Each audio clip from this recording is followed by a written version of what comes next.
You've had friends or neighbors come into your shop. They're amazed by your setup and all the tools you have, and then they ask, so what do you even build?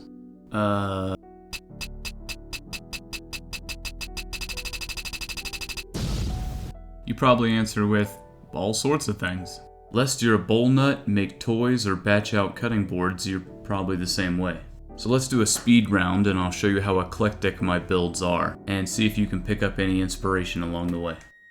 We'll start with one of the first things I've built, a nightstand caddy in the bedroom that looks like a person sitting on a bench. Wildly missed joints and hand-driven nails popping through shows its age. It's meant to hold sunglasses, keys, phone, water, wallet, and an alarm clock went down there. Rightfully so, my now wife very gently told me when she first moved in, maybe that would look better in your office. I still needed a place for my stuff, so I transitioned to this much more subtle design. In my early years, I built a lot of things to hold items, from coats to Q-tips to towels to trash. This trash can was my first venture into exotic woods. Peroba rosa is the species.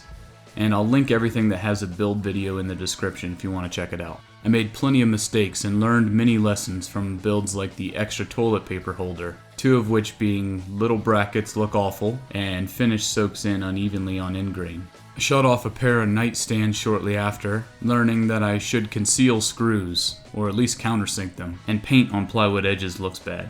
I have plans for a whole new bed using this collection of big walnut slabs once they're dry. The size of my projects then grew, moving on to dining tables, first this picnic style, then quickly replaced with an epic epoxy river table with a full outdoor scene within.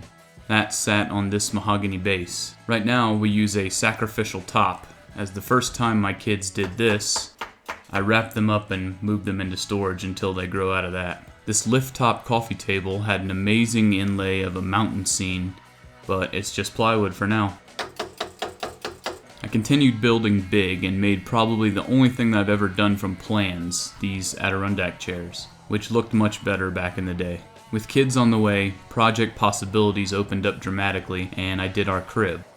Now that they are in big girl beds, just a low to the ground pine design here, I used some of the wood from their crib to make a miniature replica for their dolls, down to the locking wedges to hold it together. Each kid got a keepsake when they were born, a eucalyptus rattle and a mahogany rubber duck. Then I really got moving. Matching low shelves for books and a main library, drawer dividers, diaper box, little kitchen shelves, and a tiny ballet studio for mice.